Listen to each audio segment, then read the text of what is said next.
Oke, assalamualaikum warahmatullahi wabarakatuh. Selamat pagi menjelang siang untuk seluruh rekan-rekan pemirsa dimanapun Anda berada. Terima kasih banyak buat kalian semua yang udah selalu setia untuk stay on di setiap kita on stream atau perform. Dan terima kasih juga untuk yang baru gabung, untuk rekan-rekan pemirsa yang mungkin baru lihat atau baru masuk di channel ini, selamat datang dan selamat berargumentasi. Yeah, buat para netizen-netizen yang budiman. Thank you. Oke, kali ini kita akan bahas hal-hal kecil yang sering diributin dan akan jadi sesuatu yang besar hanya karena ketidakpahaman. Dan ternyata di dunia ini banyak banget orang yang ribut, berantem, berdebat, bahkan membangun kebencian ataupun membangun cinta hanya karena hal yang tak seberapa. Nah, kita akan bahas di permesinan aja dulu ya guys. Buat rekan-rekan pengendara, mohon maaf terlebih dahulu. Mungkin kalian punya banyak keluhan dan pertanyaan tapi belum terjawab. Kita akan jawab dengan video. Saya masih berputar di area engine. Pada hari ini saya menangani satu unit Jupiter MX. Permasalahannya nanti saya up di YouTube secara konkret, oke? Kali ini apa sih yang akan dibahas? Yang akan dibahas itu adalah ini guys. Yang dibahas itu adalah ring dan seher. Oke? Ring dan seher. Ring dan seher pada motor diesel itu sering diributin. Nah, apalagi lihat di YouTube, bongkar mesin, sekernya masih mulus, kenapa harus diganti? Oke. Itu barang masih bagus, kenapa harus diganti? Oke. Nah, ini mulus ya. Mulus pakai bingit lagi ini. Mulus pakai bingit, ada glowing-glowingnya di sini ya. Perhatikan, mungkin bagi sebagian orang ini akan melihat ini adalah kemulusan yang hakiki, anjay. Jadi kenapa harus diganti? Dan bisa jadi kamu itu punya motor yang sama ya, motor diesel gitu, baik Yamaha Fiction ataupun Yamaha MX. Motor kamu itu bermasalah, tenaganya ompos ya, suaranya agak berisik, loyo gitu. Terus waktu dibongkar mulus-mulus aja nih, sekernya mulus-mulus aja nih bosku gitu. Lalu merasa ditipu ya. Wah, ini bengkel mah nipu, seker masih mulus begitu kok diganti. Nah, begitu ya bos. Kita akan coba bahas di sini untuk pengalaman dan pengetahuan. Jadi teman-teman pengendara itu tidak mudah untuk berasumsi dengan pemahaman bahwa mulus itu bagus. Belum tentu mulus itu bagus ya, belum tentu. Kadang-kadang mulus itu bulus ya. Iya. Nah, oke, ini kan masih mulus ya. Kita sekarang ke intip ke boring-boring nih, boring-boring. Waduh, kita gosok dulu ya coy, biar bagus gitu. Usuk. Wah, mantap. Yes, udah cukup lah ya. Oh kurang, masih kurang bos. Oke, gosok lagi. Nggak usah terlalu lama lah, nanti ada yang tersinggung. Maklum, kalian kan temennya Edi. Tempel mancur. Oke, sekarang perhatikan di sini. Wah, buringnya masih glowing gitu. Kenapa harus ganti? Wah, ini bengkel ngakalin nih, bengkelnya nih kurang ajar nih gitu kan. Tuh, ini sama saya suruh ganti nih. Tuh, masih mulus-mulus ya kan. Wah, mulus tuh. Waduh, anjay. Ya kan tuh. Lalu buat yang udah hadir bisa langsung kolom komentarnya diisi dengan hujatan-hujatan kalian yang mempesona. Oke ya, kita kasih tahu nanti ya. Ini udah lihat ya. Ini borongnya mulus tuh, mulus. Wih, glowing gitu kok suruh ganti. Ini mau bengkel bisnis ya, bukan bengkel nolong gitu. Nah, jadi nih nanti saya jelasin. Kemudian yang kedua adalah ini biasanya di kalangan para mekanik itu suka ngeributin masalah pemasangan ring dan seker. Ring dan seker ini suka diributin dan suka dipermasalahkan. Oke, sekarang teman-teman bisa perhatikan di sini. Ini ilmu receh.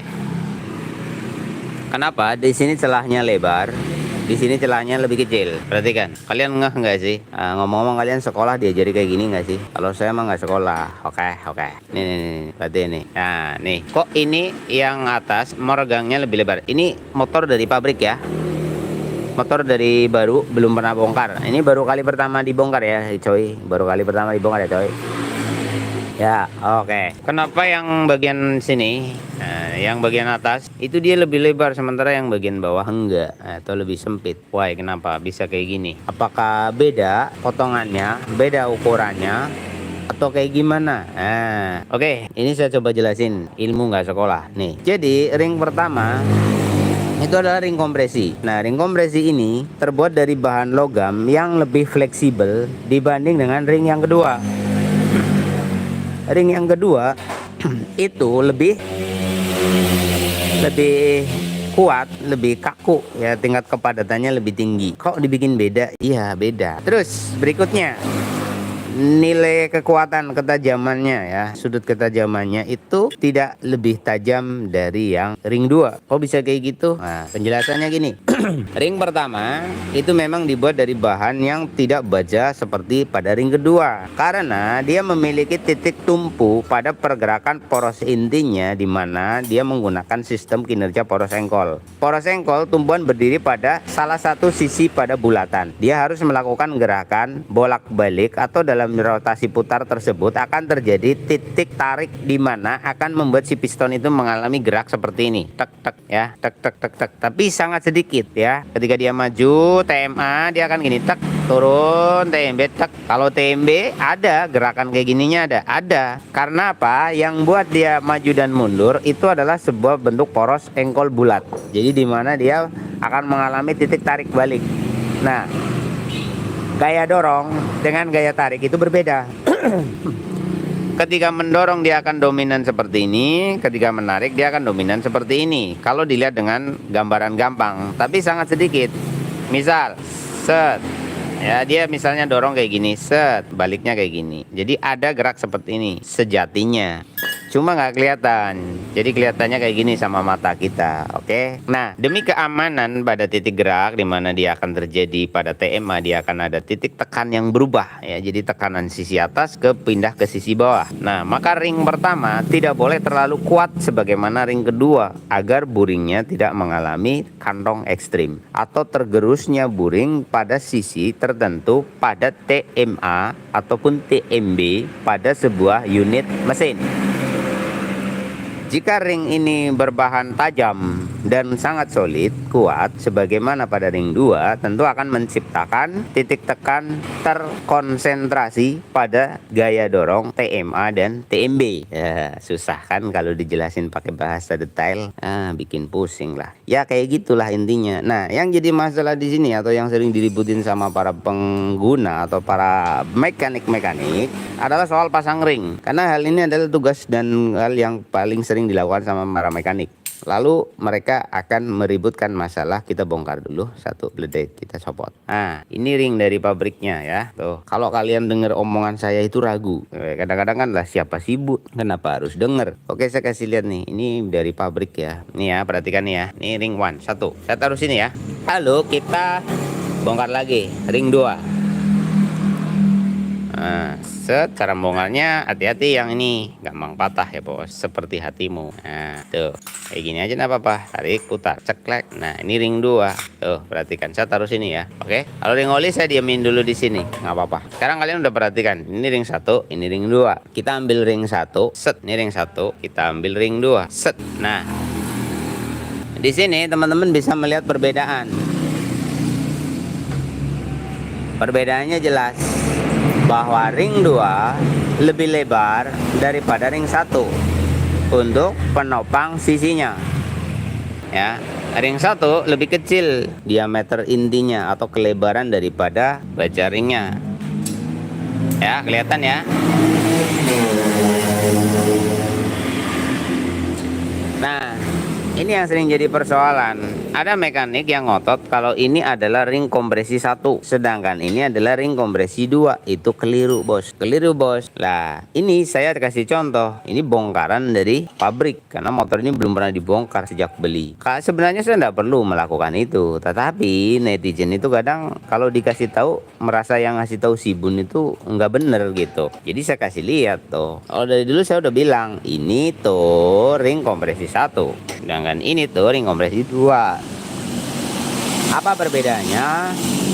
Kita ke ring kompresi 1 ya.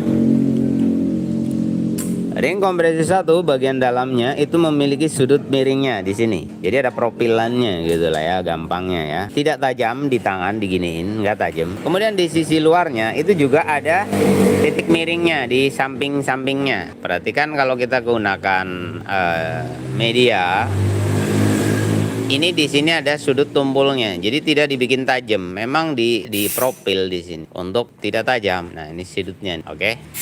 Baik atas maupun bawah. Jadi dua sisinya itu memang tidak tajam ya, tidak tajam di sini. Baik luar maupun dalam. Jadi kedua sisinya ini dibikin memang tumpul. Oke, ini ring 1. Nanti kegunaannya apa nanti saya jelasin. Sekarang kita ke ring 2. Nah, ring 2 itu semua sisinya tajam. Di mana sisi luarnya tajam, ini kamu berani gini tekan set itu luka pasti. Bagian dalamnya sama. Bagian sini kita tekan set pasti luka. Tapi kalau ini enggak bakal. Kalau ini saya berani ini. Saya gosok-gosok berani ini. Kayak gini berani saya. Kayak gini berani saya. Ya, tapi kalau ring 2 kamu berani kayak gitu, bedah nanti. Bedah, nggak percaya nih, netizen itu harus dibuktiin. Langsung putus bosku, tajam sekali. Nah kita ke ring 1 nih, ring 1 itu tumpul ya. Sekarang kita buktiin nih, ring 2 itu tajam nih ya, belum putus loh ya. Nih tuh, hati-hati. Dan ini jika tertekan berlebihan memiliki sudut melengkung, dia akan patah, Sedangkan ring ini tidak percaya. Nih, tuh. Dan dia tidak balik sempurna seperti ring lainnya. Tuh. Ini tidak mudah patah, bos. Tidak mudah patah, tapi dia tidak mudah balik ya, tidak mudah kembali ke posisi awal. Kalau ini kamu berani kayak gini bisa terjadi patah ya, bahaya. Dan dia akan kembali ke posisi sempurna sebagaimana sebelumnya. Lebih baik daripada yang ini misalnya. Ini agak sedikit tidak balik. Kalau yang ini, sudut bukaannya akan lebih lebar. Kenapa bisa dibikin berbeda seperti itu? Tujuannya apa? Kita kasih bahas di sini. Kita kembali ke pistonnya. Nah, di pistonnya ini memiliki sisi yang berbeda ya. Kedalaman parit. Jadi parit 1 dan parit 2 itu hakikatnya sebenarnya adalah sama ya. Jadi parit 1 ini kan parit ya. Parit 1 dan parit 2 itu sebenarnya tidak terlalu berbeda kedalamannya bosku ya. Tapi kalau diukur secara tingkat tinggi ini ada perbedaan. Tujuannya adalah begini. Karena ini udah ada kotorannya ya. Jadi di sini ada ganjal-ganjal kotoran. Minta cutter. Ya, kita nanti bahas ini lebih dalam. Mutan. Sik bosku, sabar dikit ya.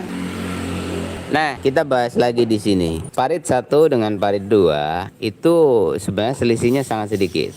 Nah, kalau ada alatnya ini bisa nih. Parit 1 dan parit 2. Hampir sama sih. Nah, kenapa dibikin ringnya tidak sama tebalnya atau lebarnya, sedangkan parit ini adalah sama? Tujuannya adalah begini, Bo. Bentar, nih kotorannya nih saya keluarin dulu nih. Di dalam ini ada kotoran. Nah, di dalam sini tuh ada residu-residu pembakaran oli nih.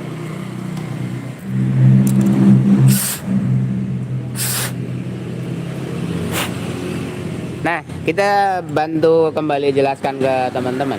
Ring oli 1, ring 1. Ya. Dia masuk lebih dalam, perhatikan. Dia masuk lebih dalam. Paham sampai di sini? Sekarang kita kasih ring 2. Lah ring 2 taruh di 2 ya. Biar kita paham sampai ke inti-inti detailnya. Oke, kita kasih paham. Ini kita tekan. Dia hampir sama rata dengan titik dasarnya. Oke, kita kasih ring 1. Kita lihat perbedaannya lagi.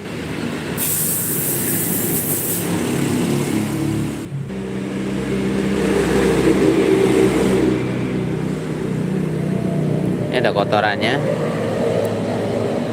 Cari titik yang nggak ada kotorannya, belum bersih. Nah ini bersih, ini harusnya baru. Kalau baru enak. Nah dia lebih masuk ke dalam ya bos ya. Nah lebih masuk ke dalam.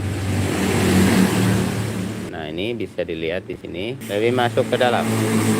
Perhatikan, ada celah banyak di sini, sedangkan ini tidak. Nah perhatikan, ya. Tujuannya adalah agar ketika terjadi proses safety, ketika terjadi TMA. Ketika terjadi TMA di mana piston sedang pada titik puncak dan akan kembali turun oleh gaya sentrifugal pada poros engkol, itu akan menciptakan energi tekan yang berbeda. Maksudnya ketika TMA atau mendorong ke atas, ini akan terjadi tekan pada bagian bawah piston yang lebih dominan nekan ya pada waktu langkah dari TMB ke TMA. Ini akan kayak gini, gampangnya seperti ini, gampangnya, tapi nggak kayak gitu juga. Ini contoh gitu. Gerusan akan terjadi lebih dominan di sisi bawah. Oke. Sementara ketiga dari TMA ke TMB, gerusan akan di bagian punggung.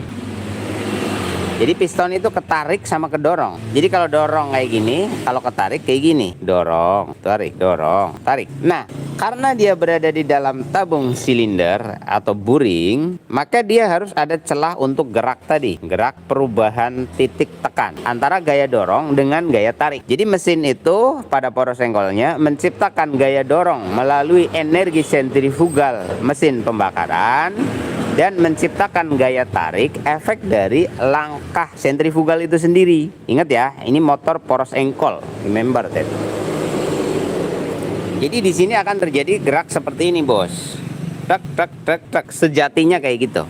Nah, di saat terjadi titik tekan yang berubah ini antara tak sini dan tak sini, kalau ring ini tidak terbenam dalam, ringnya akan menggores silinder ekstrim.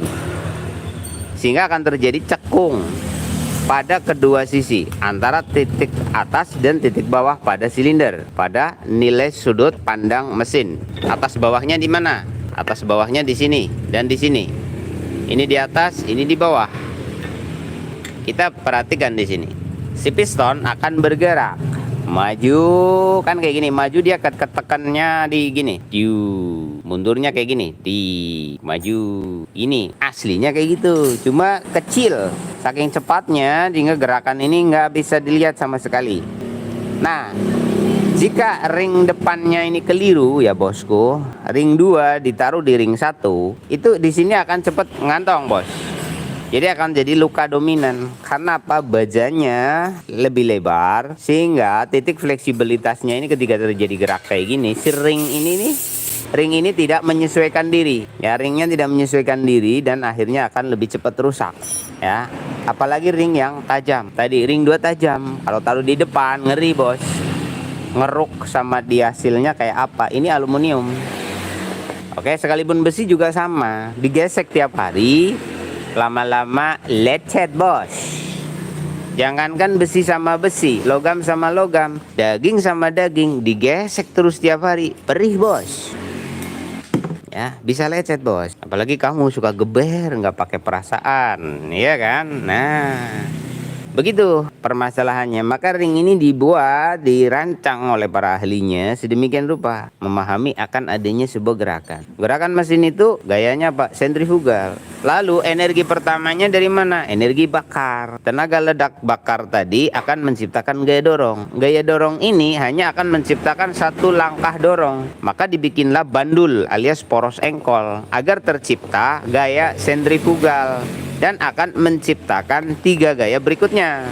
Ya, jadi langkah kerja adalah satu langkah kunci di mana dia akan menciptakan langkah buang, dia akan menciptakan langkah bilas alias kompres, ya. Di situ prosedurnya. Maka poros engkol itu penting. Jadi motor ini motor bakar guna menciptakan gaya sentrifugal dibentuk menjadi putar karena menggunakan sistem poros engkol. Paham? Maka benda yang menjadi titik ledak atau titik energinya akan ada titik gerak, nilai tekan antara terdorong sama tertarik. Nah, jadi ketika ada langkah kerja dia kedorong nih, pistonnya ngedorong menekan si setang. Setang terkunci pada poros sehingga akan terdorong. Nah, poros engkol itu bandul. Bandulnya berat, dapat gaya putar, gaya dorong, akan terjadi gaya sentrifugal. Ikat ya, sentrifugal bukan kinetik, sentrifugal. Seperti itu. Jadi perlu diperhatikan ring ini jangan sampai kebalik. Kalau ada yang ngeyel nggak jadi masalah, itu salah. Ya, kalau ringnya kebalik, ring 1 ditaruh ring 2 memang nggak ada masalah. 1, 2, 3, 4, 5 bulan. kalau pemakaian kamu standar. Nah, kalau kamu ngojol, medan kamu gunung, motor kamu high RPM, ya, high torsi misalnya, ini akan cepet rusak bos, ya. Bisa sih 3 bulan ngebul lagi nanti, 3 bulan ngebul gara-gara salah pasang ring doang gitu loh, ya. Apalagi ini in dan X-nya sampai kebalik, ya fatal. Makanya dari pabrikan udah diciptakan penanda, yaitu segitiga.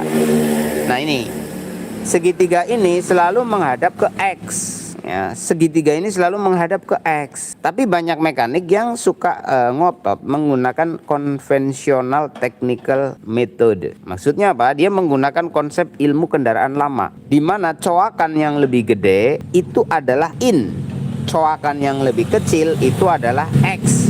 Itu namanya conventional method engineer, di mana kendaraan dulu itu akan menggunakan batang klep yang lebih dominan, bukaannya lebih lama pada bagian in. Kemudian pada tonjokan noken asnya juga akan memiliki durasi lebih lama dengan tujuan bahan bakar lebih banyak yang masuk ke ruang bakar. Itu konvensional method namanya, ya. Jadi motor dulu iya coakan lebar itu untuk in gitu loh. Tapi begitu teknologi berubah, ada istilah blue core lah, ada istilah high tech lah dan lain sebagainya, di mana bisa mengatur sistem bahan bakar itu tetap terkonsentrasi pada nilai bukaan yang lebih cepat sehingga performa mesin akan lebih maksimal. Jadi coakan yang lebih gede justru pada bagian X. Kenapa kayak begitu? Tujuannya adalah agar nilai proses pembuangan pada langkah buang pada piston itu memiliki titik maksimal bekerja, di mana klep bisa menutup pada waktu paling akhir atau limited piston yang bahasanya apa ya? Maksudnya gerakan piston terakhir melakukan gerakan langkah buang. Ini klep masih posisi open tapi tidak terjadi benturan. Kalau bahasa engineer-nya itu jembut lah. Aku mumet jelasin pakai bahasa engineer. Aku mumet.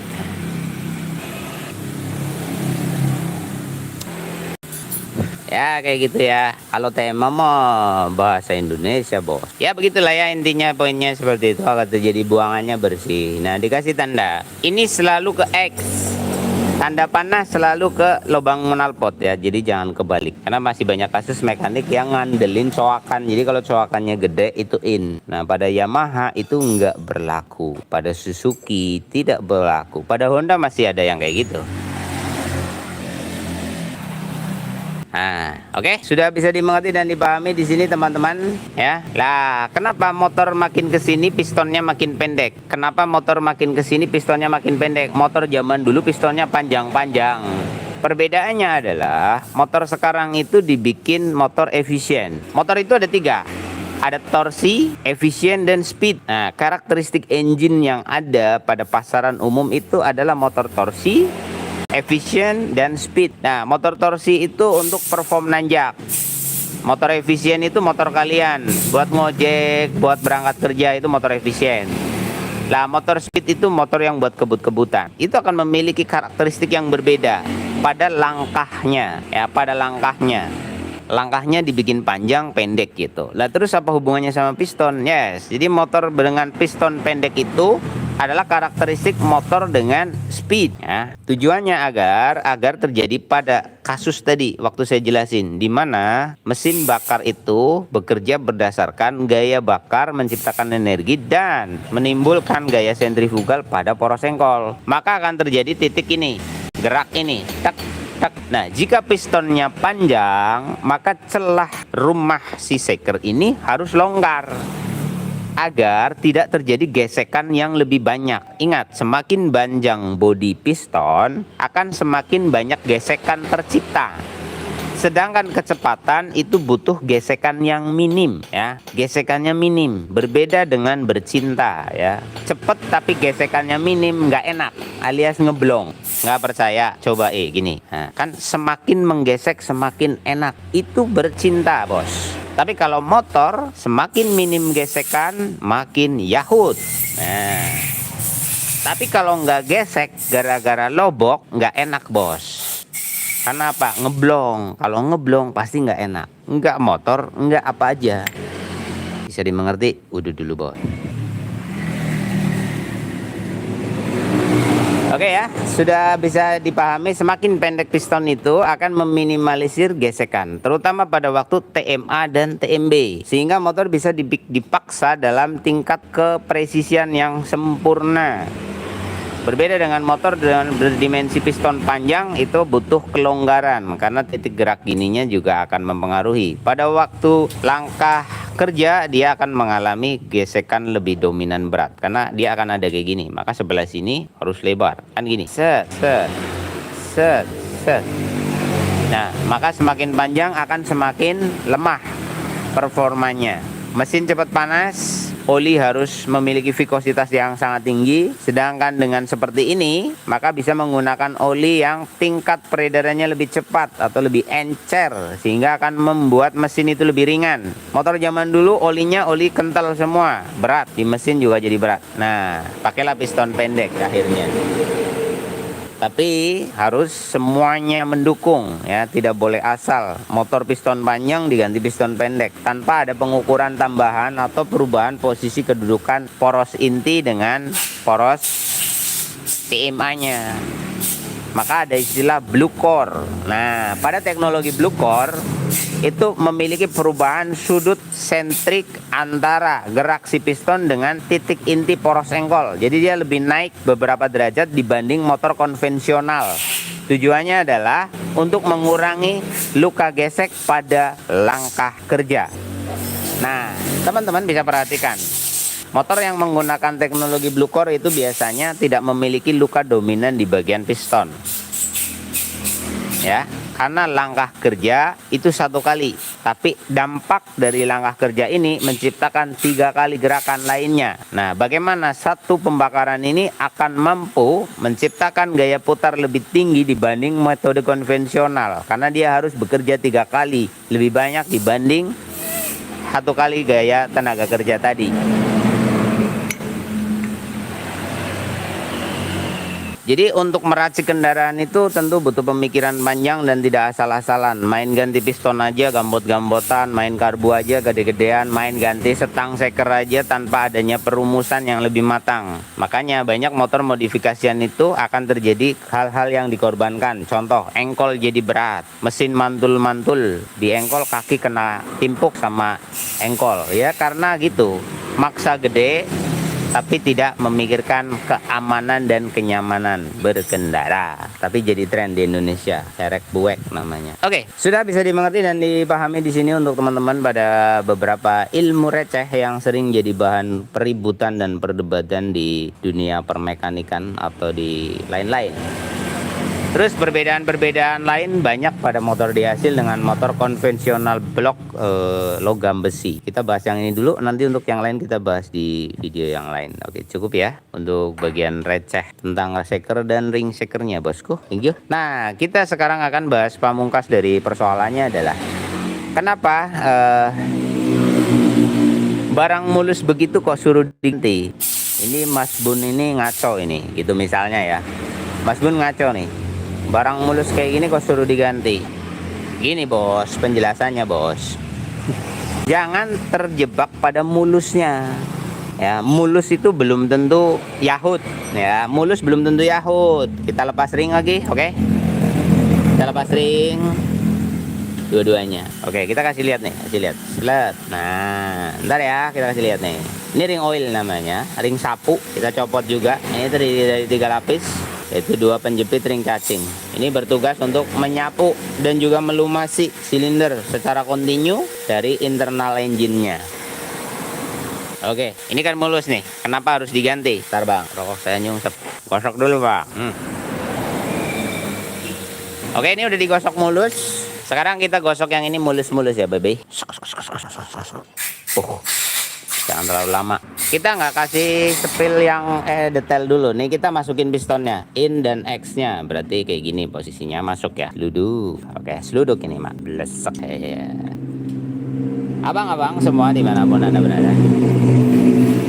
Mari kita intip sedikit ya. Nah, Abang-abang bisa lihat itu celahnya tuh.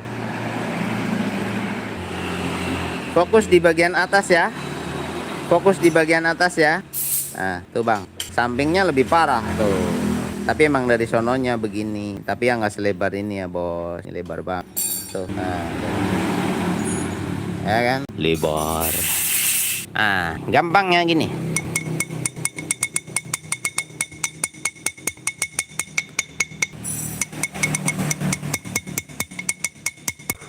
Tahu. Aha, oke. Jadi jangan kira mulus itu rapat, bos. Belum tentu yang mulus itu rapat. Oke, kita pasang lagi di sini. Nah, kita cek ringnya ya, bos ya. Pasang. Dorong ring. Sut. Nah, abang-abang bisa lihat ini celah ringnya ya, bang ya. Nah, ini bos. Wah, lebar, bos. Ini sudah 1 mili ya bos ya. Lebarnya udah 1 mili. Wah horor bos, 1 mili lebih ini. Gimana oli bisa ketahan kalau selonggar itu bos? Iya, mulus belum tentu bagus. Oke, kita dorong keluar lagi. Nah yang utama adalah ring oil. Ini banyak mekanik yang nggak terlalu memperhatikan pada ring oil ini. Ring oil ini tuh kalau sampai longgar, alamat palsu. Dia akan bablas ke ring 2. Sip, kita coba aja masukin. Nah, kita lihat celahnya. Alah, nggak belesek kayak begini mah. Ini sudah di atas 1 mili lebih. Ring oil ini menahan oli lebih dominan karena pistonnya itu bolong, bos. Nah, ini piston tuh bolong. Tuh, bolong kan? Bolong. Nah, oli masuk dari sini. Lalu, oli akan berkeliling melalui ring cacing. Ya kan? Jadi, olinya itu berputar di sini, bos. Melalui ring cacing. Dan akan tertinggal di sini juga. Karena dia tugasnya membilas, membasuh, dan melumasi pada setiap gerakannya. Nah, jika ring oil ini sudah terlalu lebar seperti ini, maka dia tidak akan mampu menahan oli naik ke ring 2 ya. Jadi di sini kan dia ring itu di sini posisinya. Nah, oli itu merembes di sini, bos. Berkeliling dia muter. Nah, ring pembatasnya itu tidak boleh terlalu lebar gitu. Tidak boleh terlalu lebar seperti itu. Kalau terlalu lebar nanti dia akan dikit-dikit bocor ke ring 2. Nah, ring 2 di belakangnya udah ada oli banyak, tidak tersapu bersih sama si ring sapunya. Nanti lama-lama dia akan bocor melalui sambungannya. Nah ini. Nah di sini ada sambungan.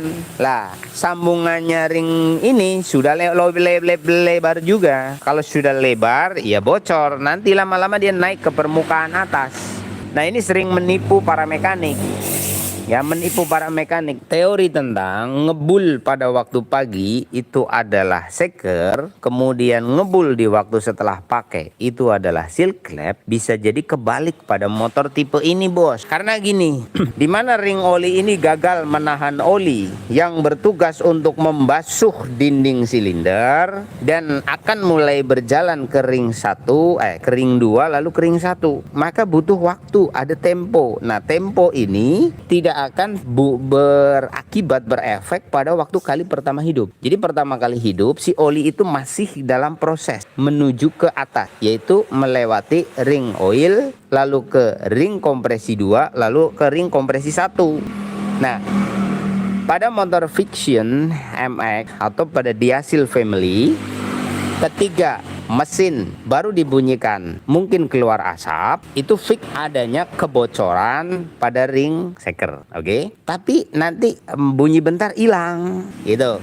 Lah terus kalau udah dibawa jalan nanti berasap lagi. Masalahnya udah jelas di sini. Oke? Satu. Kasusnya tadi udah saya jelasin. Tapi udah diganti seker, Mas Bun. Sekernya udah ganti baru, original. Paginya ndak ngebul gitu misalnya. Tapi kalau udah dipakai ngebul itu seal clap bocor gitu. Jadi komplek ya, bos ya. Tidak, masalahnya tidak cuma satu gitu loh. Nah, alangkah baiknya dicek. Nah, pengecekannya kayak gitu aja. Kalau ringnya udah lebar, udah nggak usah mikir kepanjangan, nggak usah cari teori YouTube yang aneh-aneh. Apalagi kamu nonton YouTube-nya YouTuber mendang-mending, dimana YouTuber yang selalu ngajarin untuk menciptakan sebuah emosional nothing. Maksudnya apa? Kejengkelan emosi tanpa berpikir. Dimana kamu nonton ada YouTuber bilang shaker seperti ini masih bisa pakai, kenapa harus ganti? Lalu dia pasang, tuh kan nggak ngebul, cuma ganti ring doang. Iya, dia ngonteninnya cuman pada waktu habis pasang, ya nggak ngebul, tapi pakai deh beberapa waktu, pasti lebih cepat ngebul. Beda sama ganti. Kalau ganti bertahan 1-2 tahun, kalau cuma ring doang paling bulan lu harus bongkar lagi. Kayak gitu. Paham ya teman-teman?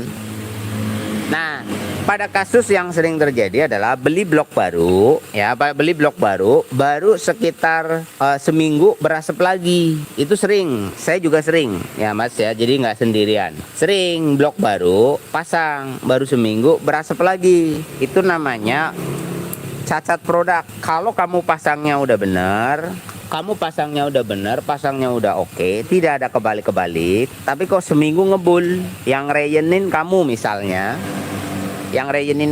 maka fix produknya bermasalah. Lah kan original mas bun. Wih, jangan salah bos, barangnya di hasil itu banyak cacat.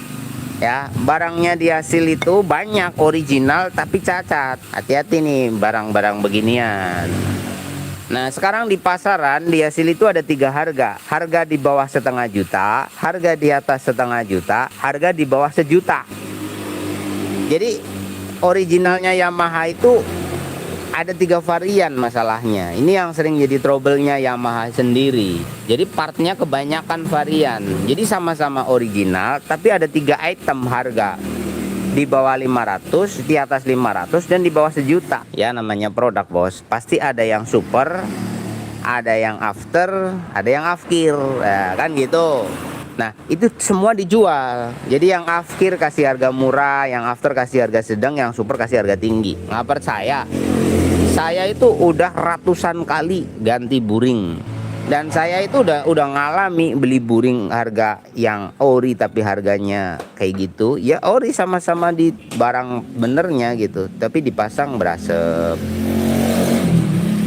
Dan itu jadi bumerang bagi Yamaha itu sendiri. Jadi Yamaha itu terkenal spare partnya murah, tapi akhirnya jadi kacau tuh. Makanya susah nih bersaing sama Honda gitu kan. Tetap Honda yang terdepan di pasaran, di konsumen, karena waktu akan menjawab. Matic contohnya, separah apapun Honda, dia tetap lebih baik Maticnya daripada Yamaha. Nggak percaya? Lu punya Honda Beat sama punya Yamaha Mio, lebih rewel mana? Pasti Mio-nya bos daripada Beat-nya.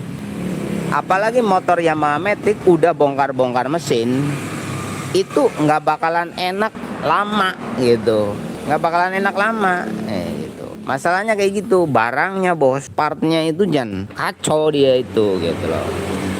Nah yang jadi masalah bagi para mekanik itu sebenarnya produknya itu makin kesini tuh makin kayak gitu ya. Tapi yang disalahin tuh mekanik. Mekaniknya nggak pinter, mekaniknya nggak jago, mekaniknya nggak bisa.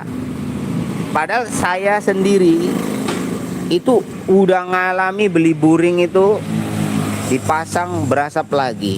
Itu udah sering bos, kita nanggung kerugian. Saya bertanggung jawab, saya belikan buring lagi, tapi yang mahal sekalian gitu kan. Itu udah sering bos, nggak sendiri, serius. Jadi resikonya di bengkel kayak gitu.